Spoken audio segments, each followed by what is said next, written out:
দয়াবান হতে শিখুন, ক্ষমা করতে শিখুন, কারণ ক্ষমা পরম ধর্ম। কেউ আপনাকে কোনো কারণে আঘাত দিয়েছে, আপনি মনে আঘাত পেয়েছেন, সেটা আপনি মনের মধ্যেই পুষে রেখেছেন।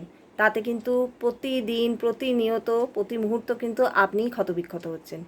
তাই সব থেকে আগে মন থেকে সেই ক্ষতকে ঝেড়ে ফেলুন। ক্ষতকে ঝেড়ে ফেলা খুব সহজ নয়, কিন্তু চেষ্টা করলেই পারা যায়। কারণ যতদিন আপনি ক্ষতকে টিকিয়ে রাখবেন, বাঁচিয়ে রাখবেন বা সেই ক্ষতকে মনে করে রাখবেন, আপনিই ক্ষতবিক্ষত হবেন, আপনার ঘাটা শুকোবে না। তাই কিন্তু ক্ষতকে মন থেকে ঝেড়ে ফেলার জন্য মেডিটেশন করা প্রয়োজন, জার্নালিং করা প্রয়োজন।